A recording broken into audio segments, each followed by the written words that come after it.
Hello, everyone. Hello. Now, I met this wonderful woman, was it 5 years ago? I met President Bobby Cordano here as she just took up her position as the president of Gallaudet. And I remember hearing Bobby speak, and I was over there, and I wanted to run over and say, yes, yes, yes. And when we met on the phone just a few days ago, you are a powerhouse and a force that continues, truly believing that sign language should be a language, recognized as a language, leading the university in a very comprehensive and holistic way, pushing barriers and forward. It is such a pleasure to have you back. A big hug afterwards, but also just to see how much you've done since you've taken up your role. So please, we are so thrilled to have you today for your big heart, your huge ambition, your soft strong front, and your strong back. To President Cordano.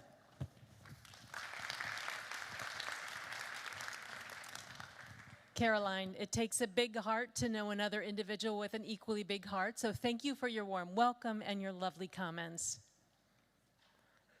I wanted to share my greetings to Mr. Essel, also to Michael Fembeck, and in addition, the Executive Director of the UN Office, Ghana Wali. I want to greet everyone who is here in the room and those watching online, and those who will be watching afterwards as well. I am honored to be here again to share comments with you on the topic of inclusive excellence. Before I proceed with my remarks, I'd like to share with you a bit about a visual description. I'm a relatively short female with brown hair that's graying a bit since the last time I was here. I have blue glasses on, a maroon jacket, and I'm wearing pants that match.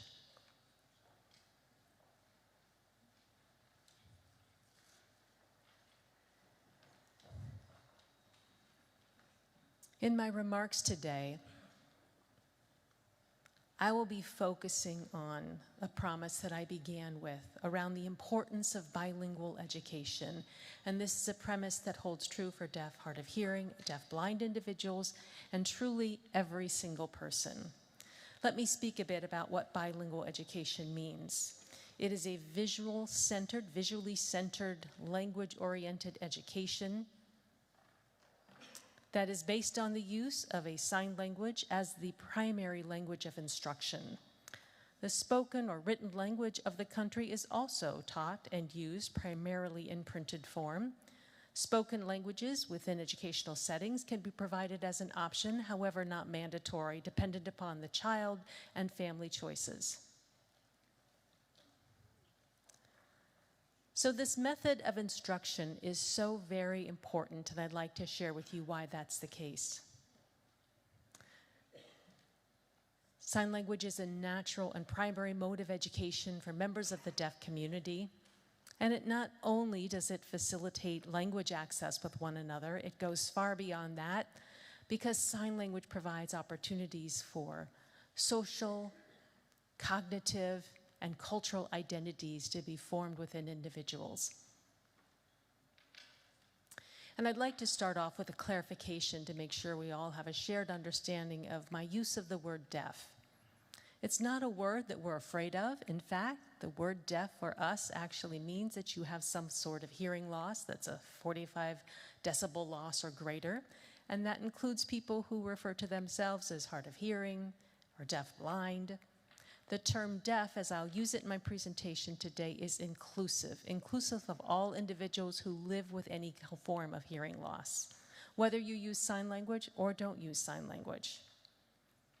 We recognize that there is a population of individuals who are deaf in the world, living in various countries, who use a visual language for communication purposes, to be able to grow, to learn, to interact with one another, to be engaged politically in our world and our community.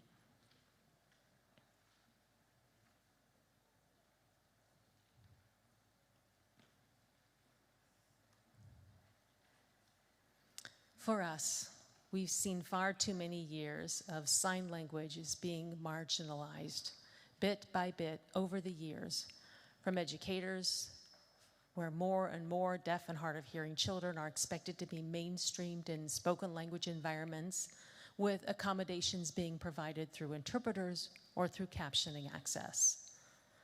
However, we know it's just not the same as you've experienced direct communication when someone is signing to you, teaching you in that way. And what we know about sign language is that education that is provided through an interpreted education results in children losing 30 to 40% of the content, sometimes as high as 50 to 60% of the content lost when it's instruction provided through interpretations and captions, simply as a result of errors that occur during the interpreting process. We have seen time and time again, when we provide direct instruction through the use of sign language, children thrive as a result. The human brain thrives, and we know that children who learn sign language, whether they're deaf or hearing, the brain actually, in fact, will grow and thrive in different ways than it otherwise would if they were raised monolingually as children. Research is there to verify this fact. We know that learning a visual language has a different impact on cognitive brain development, with great advantages and development gains in terms of math and music and many other skills that are enhanced as a result of people who learn a visual language. I founded 2 charter schools that were based on bilingual education as a method of instruction. These were birthed through 21 schools. I'm president of Gallaudet University currently, and we are the only bilingual higher education institution in the entire world. You know, over the years, I've stopped to ask myself, what is that secret sauce, as I call it? The secret sauce that makes this idea of excellence around learning and discovery, conducting research and employment for people who are deaf or hearing, or who are part of our bilingual methodologies of learning. What's that secret sauce that allows it to be such a magical experience? And there are 2 things that I would like to share with you today. The first is around the notion of belonging and equity. So belonging and equity. Let me speak first to the notion of belonging. Belonging is the key to inclusive education, which I would argue bilingual education is inclusive in a number of ways. So why is it that belonging is so effective and important? Belonging recognizes the humanity in every single one of us. And not only that, but belonging creates a setting where each one of us are able to negotiate individually to meet our needs. When you create that sense of belonging, there's an environment that's open to understand people are different from one another and willing to negotiate and accommodate one another's individual needs. Belonging is a catalyst.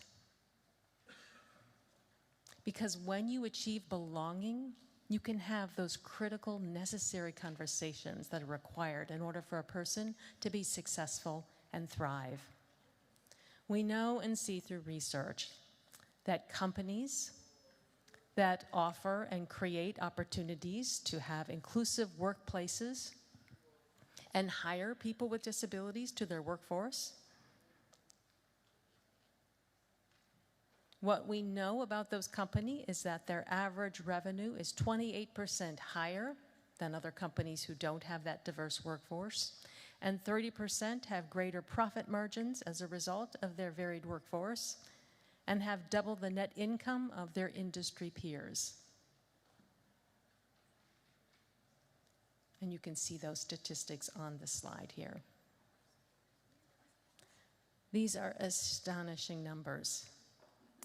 This was the first study that was redone as requested of the Institute, as I understand, and more studies are to come as a result of this. We know and we can see that it makes a difference when you hire people with disabilities. And it makes a difference when we're able to produce people who are ready to be employed in these areas because of the numbers that you see here. And that's why inclusive education is so important for us to continue to work to advance this idea. So back to the topic here of belonging. Belonging inverts the value of people from coming from a deficit-oriented orientation to an advantage-oriented orientation. And let me give you some examples that refer to what we call deaf gain. We don't just focus on a person's hearing loss, but instead we see what deaf people have offered and contributed to the world. Being deaf is a way of being in the world, a way of being that creates gains and advantages. For example, we created texting 60 years ago with the machines we used back then. Some of you may think this is a relatively new experience, just invented 10, 15 years ago, but this is something we've been doing for 60 years. Deaf Gain celebrates the innovation that we bring to the world, and sign language is one of those innovations. There are over 250 sign languages around the world. We are one of the few communities in the world that continue to create new languages. And next, I'd like to talk about equity, especially around language equity. So how is it that we can achieve equity? I'd like to share with you a framework that you can take with you when you leave and hopefully use afterwards. So often, whenever we're working to fight for access, for opportunities, and for learning opportunities, we see that word or. It's this or that, creating that alternative, one or the other. So children are raised with the idea that you can speak or you can sign, but not do both. So I'm sorry to share with you, but that notion of the or never works. It never has. The binary way that the world wants us to think about this just doesn't work. And the reason why so many of us have been able to be successful is because we don't buy this either or proposition, because we instead approach this with the notion of and. There are so many multiple truths within a situation, and that comes back to the idea that it's an and proposition. We can learn through sign language and we can learn through other approaches not using sign language. There are multiple solutions out there that are much more inclusive for all of us as we negotiate our needs within any given environment.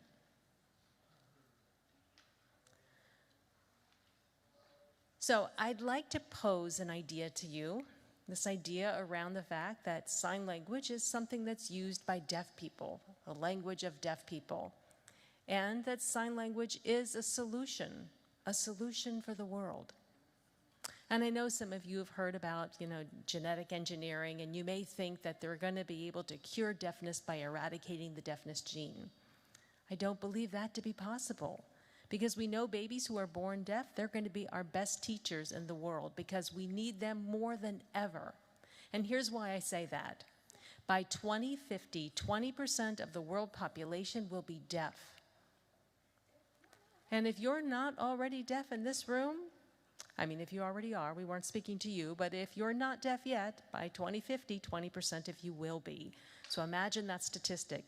The gift of sign language that we give or can give to all babies and children between the ages of birth and 3 means that language will be a part of the language center of a child's brain, neurologically speaking, and even if they don't use that sign language until they're the age of 65 and they suddenly are diagnosed with a hearing loss, they'll be able to tap back into that language center of the brain, because sign language will become natural again to you as a result of that early exposure. It's a fail-safe option, and that's why it's so important for us to provide all children between the ages of birth and 3 an exposure to a sign language.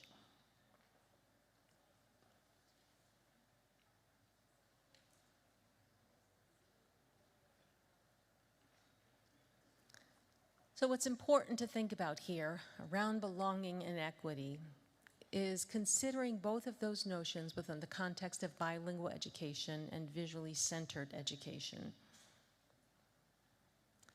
This idea to create belonging and equity is grounded in human rights. And I want to wrap up with a lesson that I was taught by a woman who was deaf from Finland. She spoke to me as an American, and I should have mentioned in my earlier description that I'm American. But as Americans, you know, we like to talk about civil rights and our laws, and we talk a lot about the civil rights laws in America and the Americans with Disabilities Act. But what's fascinating that this person shared with me is that in other countries, like Austria and many of your home countries, you have adopted a human rights perspective that have then resulted in human rights laws and signed legislation related to human rights. Belonging and equity are at the heart of human rights. It's at the heart of our humanity. And every single day we have the right to be able to ask for that humanity around our daily existence as people with disabilities and as deaf and signing people in the world. Thank you all. Thank you all so much for the opportunity to speak with you today.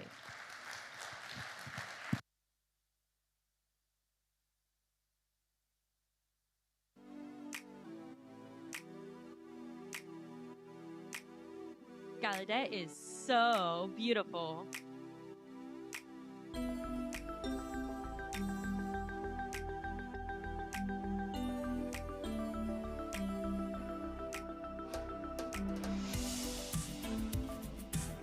I am hard of hearing. Deaf-blind. 7th generation deaf Muslim woman. I have a cochlear implant. Hearing.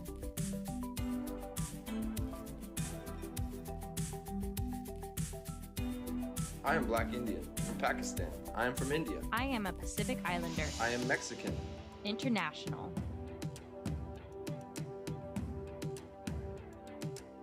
There are many ways to be deaf. Socializing is the best. I feel human. Diversity. We have so much communication. I met many new friends. I feel like I'm at home. It is my safe place. I feel like it is another family. Gallaudet really shows what deaf people can do.